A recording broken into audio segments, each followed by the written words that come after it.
So welcome everybody from the different tea groups, from the Myteapal group and from the Gong Fu Cha group, and maybe some other tea friends who heard about our gathering. I welcome Paolo as well, and I'm very glad that he wants to offer, his knowledge and his experiences.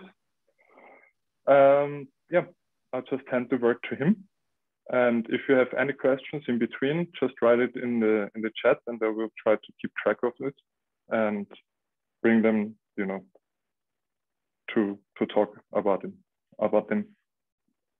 So, Paolo, you want to introduce yourself? Yeah, it's very, very hard to talk about tea ceremony. I usually don't talk about it at all. I usually do it. Which is the reason online I haven't been doing that much. But I'll try and tell you a bit about my story, and that might make a bit more sense why I came to this time. I used to be completely obsessed with worldly success. By the time I was 25, I'd written a book, I taught in a university, I had a business, I'd completely crushed that business. And then I did some meditation once, and well, actually, before that, I did a tiny bit of LSD, and that is what really changed my mind. And well, but yeah, it just became really clear that whatever was here was interconnected with everything else. There was nothing separated. To me, around the age of 25, that was that clear. And then it was very natural for me to just start meditating quite a bit. And after about 8 months, I moved to Thailand to live in a Buddhist monastery for a while. I just really went for it. And I spent the next 4 years or so just meditating in a few different ways and really dedicated to this. And I never cared about tea. Tea was just a thing with caffeine that made me a bit high and tasted okay. And I just didn't care for it. But I had this ex-girlfriend, she was really into, well, she told me she was into tea ceremony. And there was a tea ceremony in Brighton, just where I live, Brighton, UK. So I went. She liked it, but I was so still, I couldn't talk for the next 20 minutes. I had just had a very, very deep, still experience. This was some 2004 pu'er, not even particularly high quality. And yeah, that was it.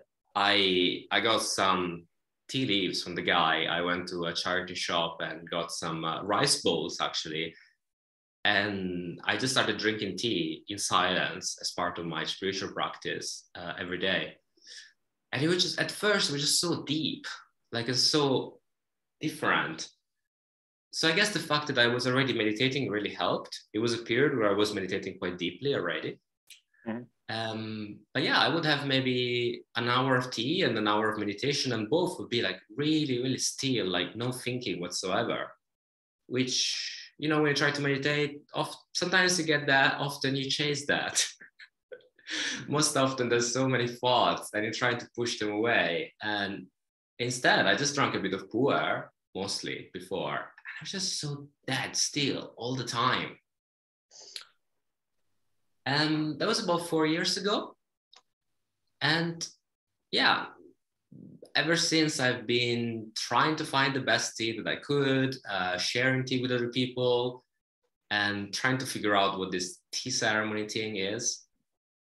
I wrote an essay. It's on my blog, but it's called Tea as Space. Mm-hmm. And one of the ways I talk about tea is when I drink tea, so usually I do it in this room. It might be a session lasting around an hour and a half or 2. It's completely in silence. There's no devices, there's no music. I have a beautiful view in front of me. And so I call this essay Tea as Space, as in daily life, I find myself, and I think many of us, just very focused on problems and me and me, and this is wrong and this is not right. And while when I drink tea, I kind of slow down, I do slow down, and kind of space appears around this problem. So my awareness is not focused on my ego, but it's focused on a larger field of awareness, if you want. Mm-hmm. And this makes my ego problem seems much less significant. That's basically it. So the more I can focus on the tea, the less I am focused on my ego problems. That's basically it. Yeah. So I try to drink the tea deeply and be with it. And for me, it's been really easy because I find tea, and particularly the kind of pu'er I drink, which is from as old trees as I can get, so exciting and interesting. And yeah, I think I figured out a long time ago that so long as I had enough quiet time during the day, which at first was my meditation practice, now it's the tea one, I will be fine. Like things just seems to get better and better. I feel more peace. I feel just stronger, more inspired, more following my Tao. And really, everything I got to do is just make sure I got a couple of hours of quiet and maybe just a few minutes of no thoughts in my mind. That's it. There's nothing else. But motivating myself to meditate was quite hard at times. And tea just makes it much easier because I don't have to, the thoughts are less, at least at first. It's kind of easier to get into it. And, I'm doing something very slight, and I'm drinking a cup, I'm drinking a second, I'm drinking a third. And usually by the third, it hits me. Life's all right. Actually, this thing that I thought was a big problem isn't really.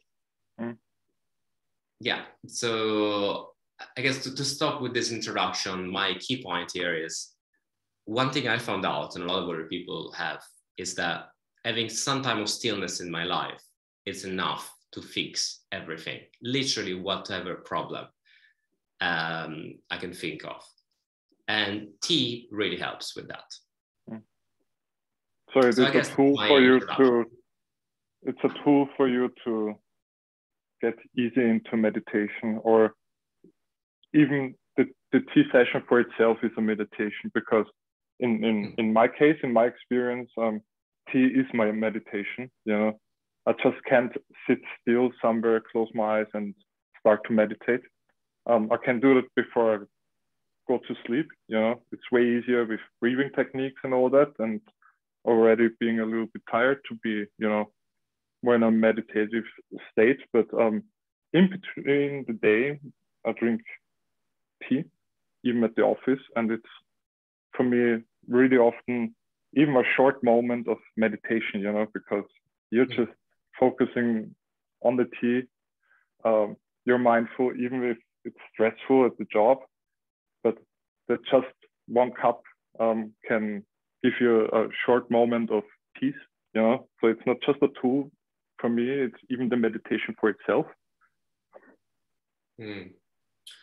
Yeah, I wonder sometimes, like, where at the moment I don't have a separate meditation practice. So in a sense, this is my meditation practice. Although I spend, like, I might, one tea might last an hour and a half, which means there's large times where I'm just with eyes closed or eyes open, just completely still and watching my body. I guess meditation on its own is harder to get into. However, there is also quite strong reward, which is deeper peace, which is, and also there's everything in between, right? Like, for example, I use a kettle on a hot plate, and this means the water takes a while to get up and it's a bit more control.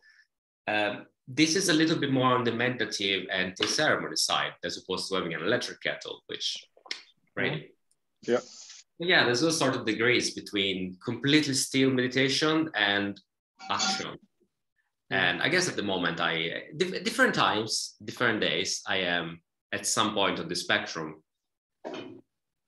In general, when I feel more still and I'm able to also be completely still, I feel a bit more peaceful. And on the other side of the spectrum, there is like the drinking a bit too much tea and getting a bit too excited. So there is that. There's also the chasing some kind of high or peace by drinking more and more tea, and that can be tricky to navigate. So I know of a few people that started drinking tea, and at first it was great, and then they kind of start chasing it, and then they're like, oh, I don't know. And I had that period for a while, was wondering, oh, what's going on? Now it's okay, but I do need to be aware that particularly if I'm not feeling well, I kind of chasing this peace and this high by drinking more and more tea, but doesn't work. It depends maybe on the tea, because you said like you try to choose for yourself the best teas. It would be interesting what, in your opinion, for yourself is like the best teas, because I think that differentiates for everybody, you know. For some, one tea is the most amazing tea at one day, and maybe at the next day the same tea isn't that great, or, you know, from person to person it differentiates. So what's for you like the best teas? Yeah, I have a quite strong opinion about this, actually. Again, there's a whole essay, but this word best, it's very kind of dualistic. So let's qualify it a bit. When I say best, when I say I look for the best tea I can find, I guess really what I mean is I look for the tea that helped me being the most still and peaceful and happy. That's really what I mean. So in my case, pu'er works very well, mostly because there's an abundance of pu'er from all trees, which you do not find with almost any other tea. Almost any other category of tea that's out of Yunnan, it's if not plantation, it's not as old.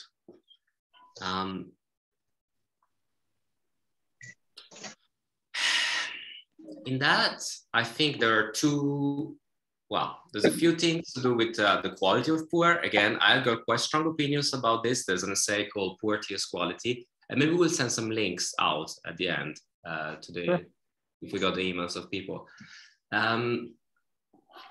So the two things are, one is how old are the trees? Obviously, we talked about this, and this is kind of what everybody talks about, like, oh, this tea is from 300 years old. Sure. Yeah, exactly.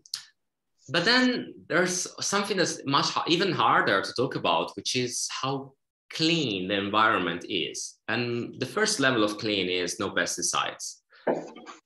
The second level of clean is not even organic and not even organic pesticides or fertilizers. And the third level is tea growing as wild as possible. So unmanaged is the word we use. Not overpicked, so like picked once a year in spring, growing wild among the rest, a lot of water vegetation. Now, this kind of standard with the demand that there is for pu'er is very, very high. So we try to get as close as we can to that. But pure unmanaged wild growing tea, when I say wild growing, I don't mean wild varietals tea, but I mean normal varietals wild growing. It's hard. You know, like I got a few of those and they're at least a cake. There's not much to do. And even that, it took years and years and relationship and buying so much other tea just to find this. So to sum up, I got this whole system of like tiers of pu'er, like from T1 to T2 to T3, T4 and 5. Maybe I tell you what those are actually. So T2 is clean. So there is no, T1 is most plantation factory teas, probably 90% of the market. I don't particularly bother with that anymore, except when it's perhaps really old. Tier 2 is clean, which means just the basic, no pesticides used. An organic certification is enough for this. Organic certification, by the way, is enough for T2, but doesn't say very much about tea. In fact, the very best tea doesn't really bother with organic certifications. T3 is when you start to have it's clean, and you also start to have a part of all the tree material in the blend. So perhaps it's not completely all tree. In fact, most pu'er productions are some kind of blend. Even when there's ancient tree, it's kind of cut with something. T4 is when you start to have a medium to high percentage of old and ancient tree. And T5 is when you have like a pure ancient tree unmanaged, which is this kind of very unattainable standard. I think it's very hard to say, but the number I have as percentage of this tea is like 0.01% of what you can find around. So that would mean many of the big companies are not included in your classing program with the higher classes, because the big companies use fertilizers, even organic fertilizers. And the other thing is, it must be pretty difficult to distinguish if it's really like the highest qualities that you're searching for, because the thing with your Sheng, with wild trees, you know, wild tree unmanaged or not unmanaged, and it's wild, but they use fertilizer there, and you like how you can, you know, distinguish if it's really the thing that you're searching for. Sure. You know? Yeah, people ask about this. I have not written about this yet.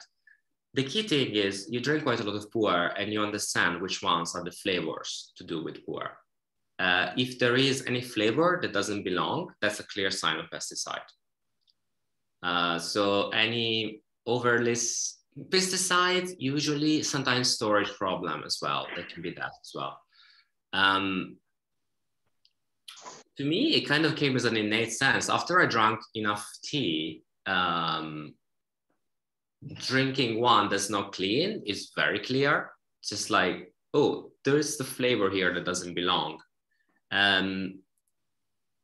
These flavors can be all sorts of things, like surely like metallic and overly sour in already aged pu'er, definitely not a good sign. But in general, a sensation of uncomfortableness in the mouth of any kind.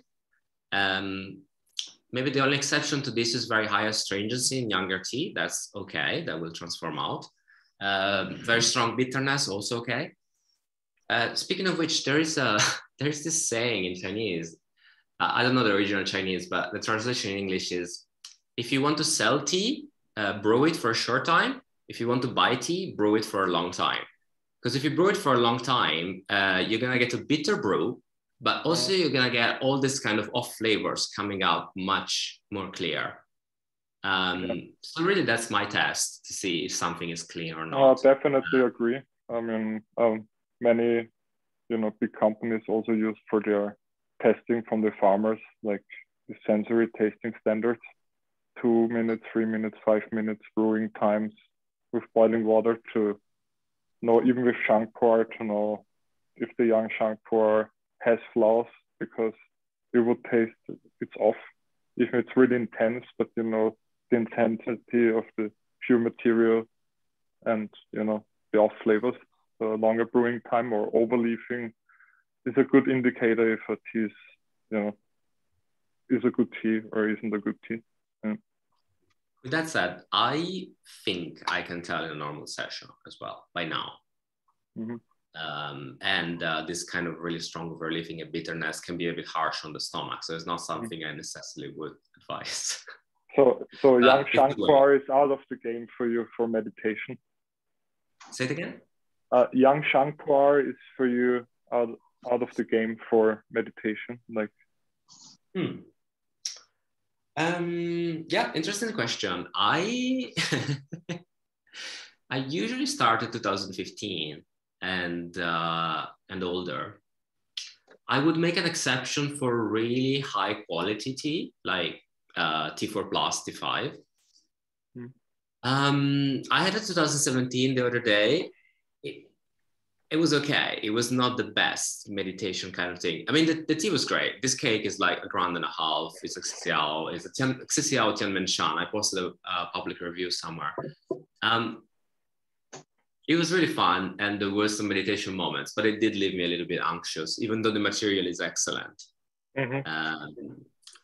So yeah, I usually wait until 2015 and later. The other thing is, I don't generally buy tea that's that young, because it's very hard to predict how it will end up after storage. Sure. And also it's very hard to store in the West. So And usually also the pricing for older tea is kind of comparable for new productions as well. So I don't usually bother so much with tea, younger than 5 years. Mm-hmm. I'm sure some people could predict maybe how it will age, but I don't know. I mean, that's not my real core competence, and it would, just drinking young tea just takes so much more energy out of me. Like it relieves so much more kind of anxiety and kind of hard to drink, while older tea is just so much more comfortable. So yeah, I personally don't drink a lot of young tea. Actually, I don't drink a lot of young tea, whether Shang or whether anything else. Also Oolong and white, if I'm gonna drink them, they're probably gonna be aged a bit. That would be one of my next questions, like your experience with different oolongs and meditation, because in my experience, the Yancha is great for have this calming home feeling that I like to call it, like you came home and you're settled and you can relax when you drink the tea. That gives you like a really relaxed feeling. So if you have experience with meditation and like oolongs as an example. The first 2 years or so when I drank, 3 years actually, I drank all sorts of tea. Anything I could try, I would. I only started drinking, I just drink Shang, aged Shang at the moment. At the moment is between 2000 and early 2010s. So yeah, I haven't drunk oolong that much. I drank some yancha when I was recovering from COVID because it was very pleasant on the mouth. Maybe the main reason I find oolong a bit difficult is that it doesn't yancha particularly, any kind of fresh oolong, it doesn't last that long. So I still drink quite a bit of caffeine, but it's the session somehow, like I find myself steeping quite fast. So I might be done in like 30 or 45 minutes instead of twice as long. So yeah, other kind of tea for meditation, I am not particularly strong source of knowledge on. I see. In your tea ceremony, when you brew tea, you just do everything by feeling, or like are you weighing the tea that you're using? Do you time your sleeping times, or how is like the procedure, like that people can have some pictures in their mind? How's the process of your tea meditation? Right, yeah. Well, why don't I show you a little bit of implements and I tell you what I do. So I would use what I think is between 6 and 6.5 grams, something like that. I do not weight it. I take a chunk. I would use around 120 or 110 teapot. This is a 1980s Ongni. This is a modern Ongni of which I've broken the lead, so it's got a different lead. These are 120. I use these two for relatively young tea, so either 2010s, 2010s basically. The modern one is a little bit less muting, so I use the 1980s one for teas that are a bit darker. And then I have a Qing Dynasty, I think it's called, slightly darker Yixing clay. Oh, this is all Yixing clay, so sorry. Let me start from the beginning. These are all Yixing, and Hongni means red sand, is a type of clay that doesn't mute very much. Zini, purple sand, is a type of clay that mutes a bit more. Qing Dynasty is between the two, so I mute a little bit more. By mute, I mean remove a bit of the complexity and top notes and aroma, but make the tea a bit thicker and smoother and rounder. So I try to have less of this muting effect on younger tea to feel more what makes younger tea better. And I try to have quite a bit of this, quite a bit. It's still Hongni, it's not that much, but I try to be a little bit more thickening and rounding effect on darker tea. So this is the kind of teapot I would choose. In practice, I end up using those two. This one a bit darker for 2000s, and this one a tiny bit lighter for 2010. Those are the two I use on a daily basis. First, I boil water in a kettle. This is Lin's Ceramics. It's a famous outfit from Taiwan. They make this clay called Purion clay, and it makes the water super thick and super sweet. And these are very hard to get outside of Taiwan. Every time I go there, I try to come back with a couple because then I break them, I give them to friends. Yeah, they're excellent, but very hard to get outside of Taiwan. Then I put that on an infrared plate. And then I pour this into, once it's boiled, I pour it into a silver kettle. So this is 999 silver. Good thing about this, it kind of gives the water some kind of light and I don't know, some kind of, it's very hard to describe. I don't know exactly how to talk about it. Taste-wise, the water seems to have lighter and higher tones. Energy-wise, I just seems to seem more awake. Like my back is straighter when I drink tea from a silver kettle. That's what I noticed. Like I'm more aware, more awake. Yeah, and then you see the teapot, and the last bit is a cup. This is what I'm using in the moment. This is a Qing Dynasty Cup. Rounds the tea quite a bit. I really like the shape as well. I have some cups that are slightly better clay, but the shape of this is really satisfying to me. It keeps the heat enough. It's tall enough to keep the heat, and it's wide enough to have a nice big sip and not get cold. And the clay is almost as good as my what's before Qing? Ming? Almost as good as my Ming ones. I think so. But the one before Qing. So yeah, even though it's only maybe 100 years old or so, I love the shape. So that's why this has been used. And most of the time, your steeping times are pretty long, or is it more short? Or are you adjusting through your tasting when you just center on the tea and be mindful about the taste and flavors? Do you just change it with feeding, or do you try to have a stable like time, even if you don't use a timer, something like a stable rhythm in your steeps, or do you differentiate them? And how is it if you have visitors? I'd like to know how a session works when you get, a guest or a friend over there. All right, I'll tell you first about the visitor bar because that's easier. If I have just one visitor, I would still use this teapot. If I have another visitor, I would use a slightly bigger teapot.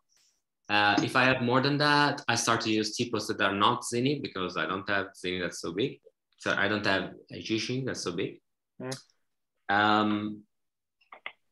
And actually, I noticed that I don't put that much more tea. Like if there's another visitor, I might use just 1 gram more. And if it's 2, I might use like 3 grams more. It's very interesting because somehow the tea seems to have the same effect. So like, on my own, I might have 7 grams. On 2 people might be 8, and then 3 people might be 10. So if you divide, it starts to be like only 4 per person or 3 per person. But I think there's something about sitting in silence altogether that makes the experience stronger. So even though I'm consuming less tea per gram, the experience is as or even a bit stronger. So that's very interesting. I think that just tells a lot about, about what we think we know. Like, we think, oh, we need this much tea and this tea is making this up. But then I have almost half of that tea with someone else and somehow my experience is stronger. That's very interesting. I've heard it a lot, and I also had the experience a lot that when you drink tea with people together, it changes the experience and it can be way more intense, when you drink alone. So I think because it's a beverage that should be shared, like you share feeling and aroma and flavor with somebody. So I think that intensifies everything. Yeah, I think there's also like the very basic.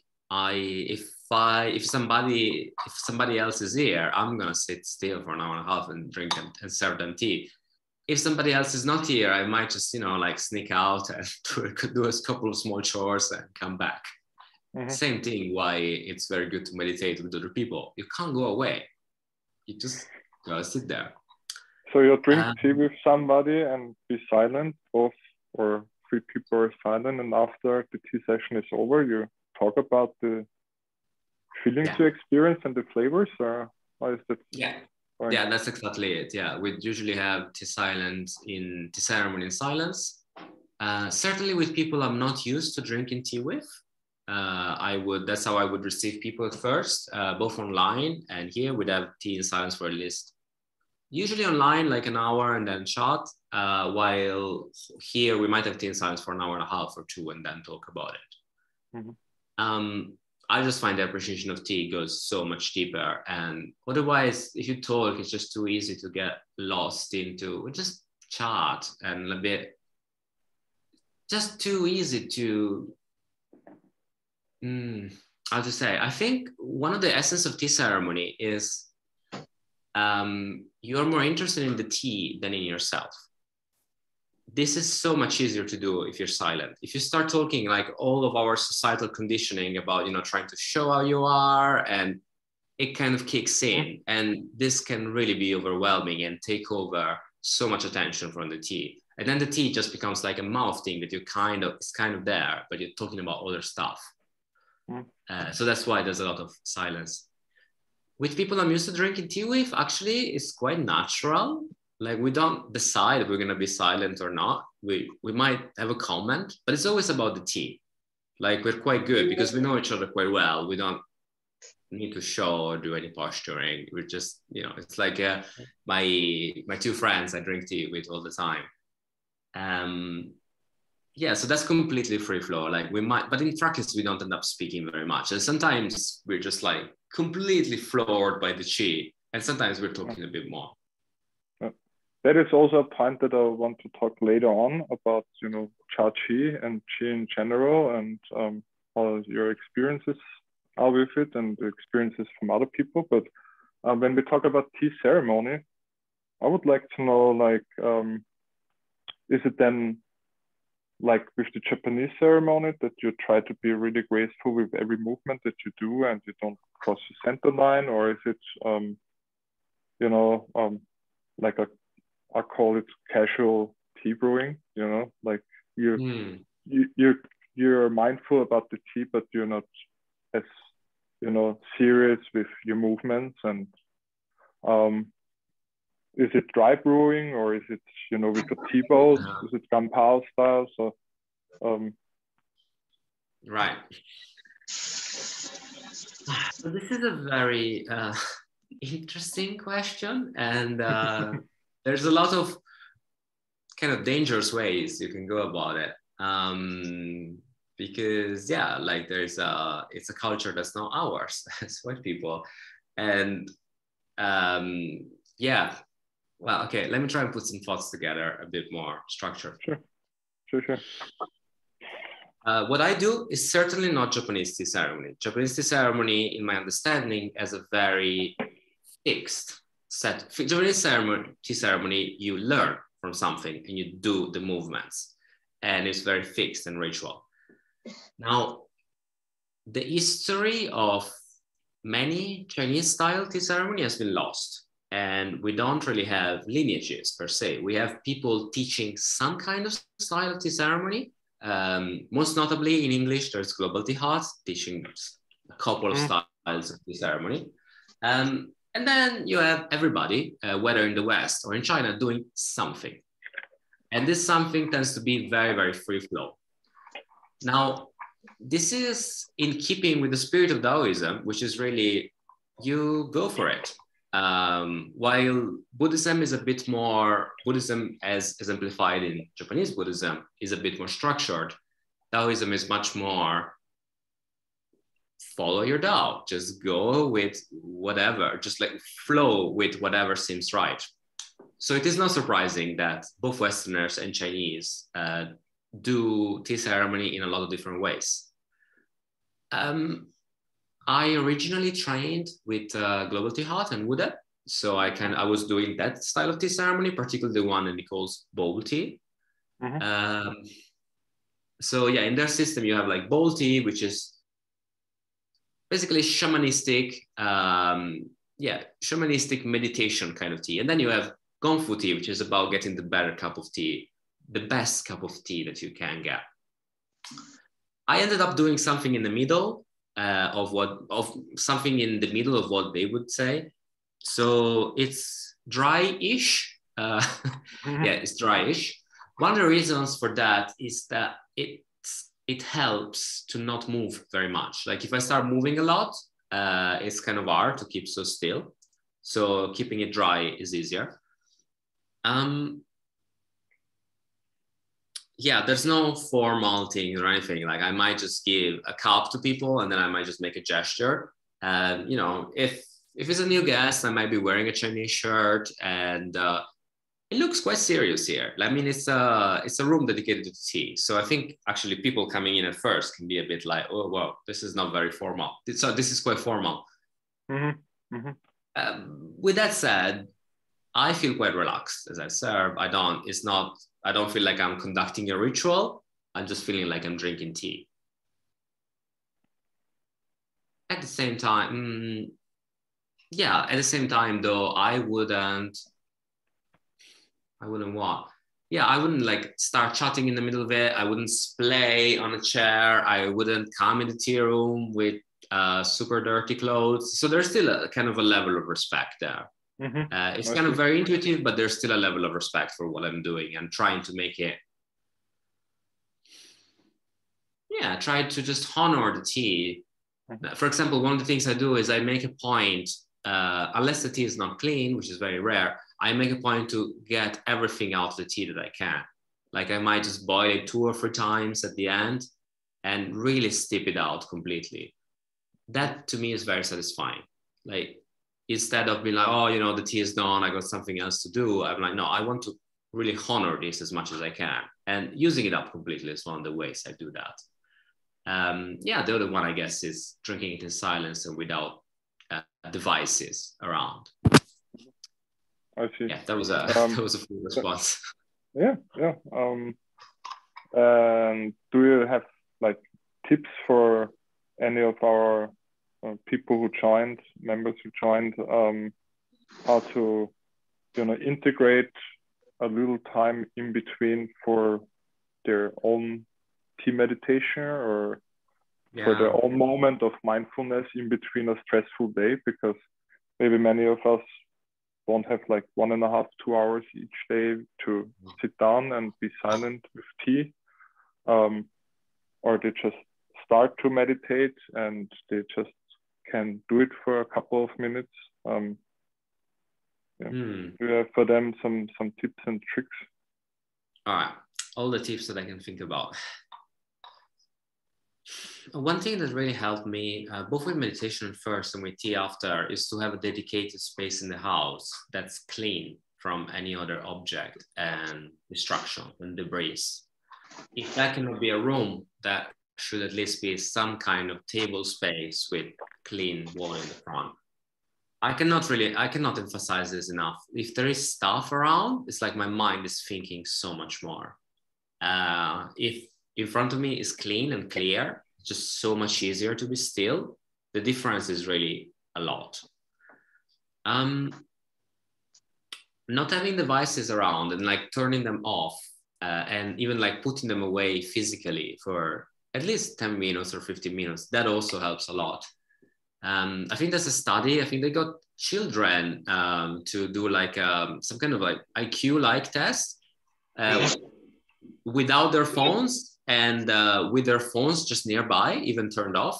And when the phone was nearby, they scored quite a bit lower, because just the fact that your device is there, we're all kind of addicted to it. I certainly am to some extent.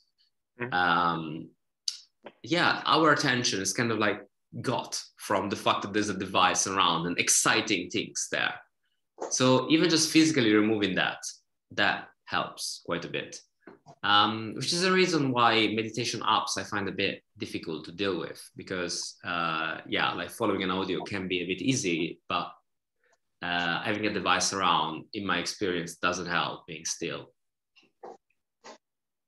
Another point I have is, I think it was that Zen saying something like, if you don't have time to sit for 20 minutes a day, it means you need to sit for an hour a day. That's to say, I am also more productive because I have a long meditation time, stillness time during the day. In fact, anything of worth I've done came from having some space. It's very easy to think I don't have time to be still, but actually, in my experience, I don't have time to not be still.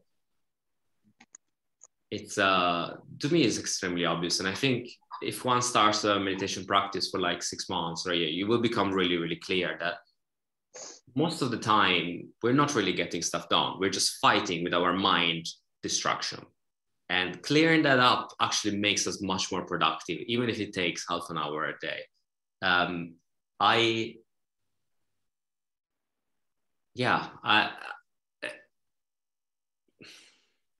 In my experience is very, I didn't have a child and I didn't have so much work to do. So maybe it's easier to say. Mm-hmm. But with that said, for me now it's very, very clear. If I start to not meditate for a while because I feel I'm busy, I end up more and more busy and getting less and less done. That's, to me, is quite clear. What other tips could I offer? Well, like which teas to choose for people. I mean, I know we talked before about H. Shankar in your case, and like the highest grade that is wild grown. But for somebody who has to be on a budget or is starting with pu'er and want to start to use pu'er and in a way of meditation and stillness and help their own soul, in which direction they should head off. Sure, everybody has a Gaiwan and a Gong Lo Bei, and they know about Gong Fu Cha, but they want to start to be more mindful and use it as a meditation because they're already drinking tea, and meditating besides it, isn't working out. So which tips in that direction? Yeah, that's a great question. Thanks for telling me, actually, because I tend to assume quite a bit. Usually the people I drink tea with have come here, so I'm like, well, of course you know what tea, the tea I give you. Yeah. Okay, a few things to say. Actually, I think for meditation purposes, you don't necessarily need the very best pu'er. I think the very best pu'er is for people that want both qi and taste in the same tea. That's pricey. But if you want just qi, it's actually not that bad. I think I'm going to name some numbers, but I think there are very decent cakes between the around the $150 for a cake mark. Again, I appreciate that's not cheap, but it's much cheaper. It's like 10 times less than the top teas I was talking about before. Yeah. So actually, if you just want qi, to like a tea with strong qi to meditate, that's a bit more easily findable. Now, Shankar, I think, is great on the balance. I have a particular affinity to it, and I mean aged particularly. I think aged Shankar is it's taste-wise is certainly much better than show pu'er in general. However, show pu'er can be a quite decent quality show pu'er can be a quite good budget option for a very calming tea. So long as your body is okay with getting quite hot, just show processing in general, while it doesn't keep the same depth of refined taste and also doesn't have exactly full depth of qi as aged Shang does, still can be super calming. And in fact, aged everything, aged oolong, aged black tea, aged everything tea can be very calming. So you would say an aged tea to try in a medium price range and turn off your phone and electronics nearby and try to be more mindful and do a slow session. Yeah, I think those things I said before. Yeah, turn off mobiles, have a space for find something that's definitely clean and has got some kind of tea that you can detect yourself, or maybe you try some samples of tea that's sold like that. There's not many places that talk about qi. I guess this is because it's a relatively much more subjective thing than taste. So yeah, there's not many places that actually tell you, oh, we believe this tea has got this kind of qi. We do, Global Tea Health does, few other people do, but many other places don't. They just, you know, this is a tea and it tastes like that. But so you either find in your tea something that you've noticed, something is coming up, or you just buy quite a few samples from ideally at least a couple of different sources and find your new, find your new qi tea. I guess one of the things to say here is the darker the tea is, either because of show or because it's being aged more or aged more humidly, the more calming it's going to be. While when it's more on the red and orange side, you get a bit more of this calming and awake effect at the same time. And if it's green, you get quite a bit more awake only and a lot of energy, and it can be a bit overwhelming. This is the color it comes out. That's what I'm talking about. Yeah, the tea color in the Gongda Bay or in the cup. And this is talking about pu'er specifically. For these colors. Yeah, and then age too long is possible. It's not going to be a budget option. Age red tea, age black tea, Hongcha, that could be more of a budget option. Some of it, sometimes you can find it. Heicha, as in the West, we call this dark tea, could be an option. I'm not that experienced with Heicha. I've only drunk a few. I wouldn't know where to find good quality Heicha now that I think about it. Like good quality Qi Heicha, I wouldn't know, but I have a feeling that there might be something to it. Some kind of older Liu Bao, for example. Again, pu'er just the most accessible. Luan is a great choice if you want to look. Oh yeah, but Luan is not cheap either. Yeah. We're talking about more accessible option. I think pu'er, 2000s pu'er, 2000 Sheng pu'er of decent quality can be found around 150 a cake or much less for a sample. And I think that's the easiest. Like there's a ton and there's quite a few people selling it. They might not be talking about which one is a strong qi or not, but there's quite a lot on offer. And that can be really subjective with the qi. Like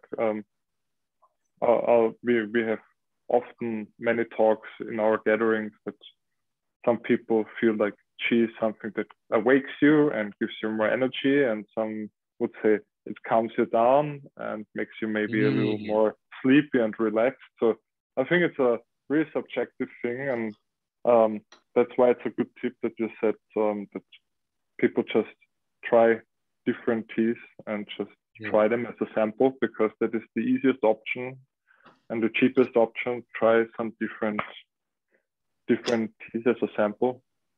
One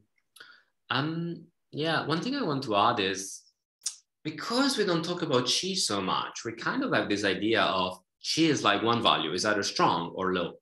But actually, I started doing these reviews and I got like 10 categories for taste, but I also got 4 for qi. So they are calming. This is quite self-explanatory.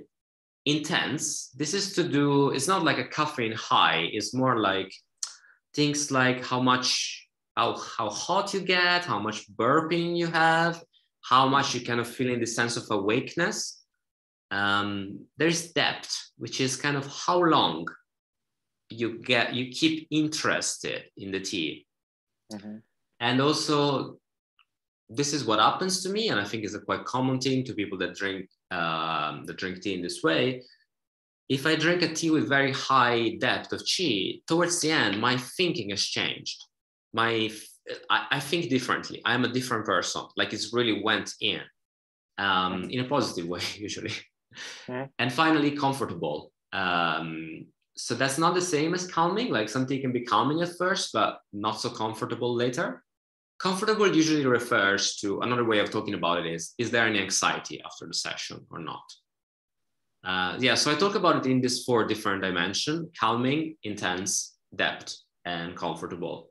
And I think this helps. So while tea is still a subjective experience, and even if I drink the same tea over time, I might have slightly different experience. Certainly somebody else would have a slightly different experience, but at least to have a vocabulary of talking about it. It's not just like there's a lot of tea or not. I find that quite helpful. Yeah, it's really interesting because it correlates so much how I feel with different energies of different teas. There's teas that I know I can drink at the evening and I can go to sleep afterwards because they're really calming for me. And for the next person, the same tea is really rushy and energizing. So to just say this tea has qi is like just one side of a coin that has many different, sides, because it can show power in so many different ways, and different teas have different power. Like you said, young Shankar is more rushy and more powerful in a rushy, energizing way, and aged teas tend to be more calming. Yeah. I just want to get back to you before about we were talking about steeping times, and I never mentioned on that. So that's kind of hard for me to talk about because I never consciously thought about what I'm doing steeping times. Actually, when I consciously thought about it, there's a picture that was on this event that was like, okay, I'm trying to make this going from stronger to, and then I'm trying to, I'm just trying to like have one shade of color. In practice, what's actually happening, I'm not sure. One of the things I notice is that I start with a quite, so I flash rinse the tea very quick. And then I start with a quite light steep. And this kind of tells me about the tea. So after that, usually my second and third are the ones that tend to be a bit higher. A bit more intense. If I had to talk about it in a way, and it's hard because I don't think about it consciously, it's more of an acquired skill that's in my body. But if I had to talk about it, I would say that I try to push the tea to that level where any more would be a bit too bitter or a bit too astringent. To me, the level where it's almost there, but it's not there, that's kind of the perfect sweet spot, the sweet spot before it turns. I totally get what you mean. Tasteless. Very interesting. We are passing almost the 1 hour mark. So if somebody has questions, please feel free to ask in between. Now would start our casual part of the gathering. And if somebody wants still to stay at the gathering, please do so. If somebody has to leave, I'm very thankful that you participated. I will stop now the recording that we can post it later on. And now is our, casual gathering part. Okay. Yeah, I'll just mention one thing before you stop the recording. Sure. So I started this online community called thewayoftea.org. So it's completely free, and it's just really about tea ceremony and drinking tea in a kind of mindful way. And you are very welcome to join. You're very welcome to take a look at what's going on. And that's I feel really, really called to do this. I really think that tea can bring so much peace to so many people. And it's gonna be my focus for the next year or two, to try and connect as many people as I can and just share a little bit of peace. And so if you'd like to do that, either to connect personally with me or to come and check out the community, please do. We will add the links to the different pages that you got and your email afterwards in the event page. I'll thank you, Paolo, to share your experiences and your love of tea.